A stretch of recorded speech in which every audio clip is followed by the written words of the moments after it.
equine equipment designer. I'm a frozen equine equipment designer at the moment. And my specialty is integrating top performance textiles and impact technologies into the equestrian market. Memory foam, Visco Elastic foam. Keep getting that question. Here is the answer. You ready? Memory foam comes in 3 different densities, and it can come in all manner of thicknesses. When it's produced, it comes from the factory, and they make it in big, what they call buns. So the chemicals all get laid out in some liquid, and then eventually it rises just like a bread.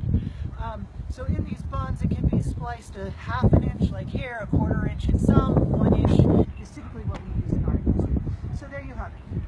It comes in different densities: 17 pound, 25 pound, and 33 pound.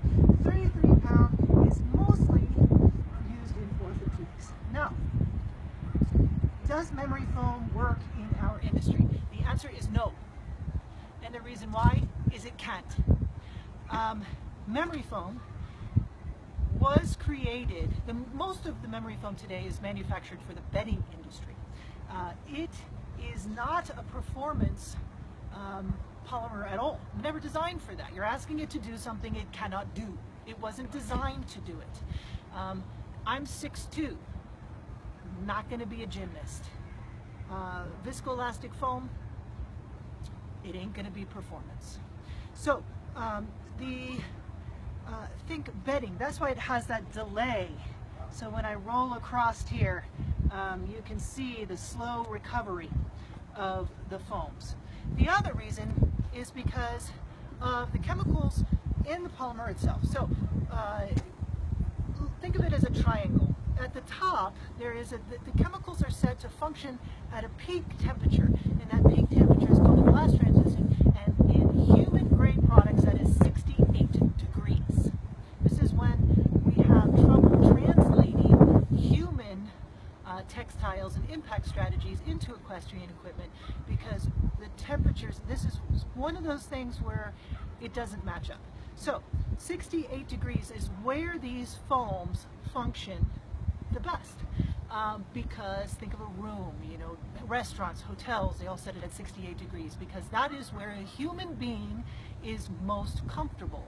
We have established that through thermography that a horse's back in performance is at 102 degrees on average. They run higher than us, and that's the temperatures that we have to deal with is 102. So on the either side of the 68 glass transition is something called a breadth, and that breadth is where that chemistry in that foam still functions, but to a lesser sliding scale degree. So cheaper Visco Elastics are going to have a smaller breadth. Expensive ones are going to have a wider breadth. So they do not exceed 20 degrees though. So even in your best memory foams, they are completely rendered useless after 88 degrees.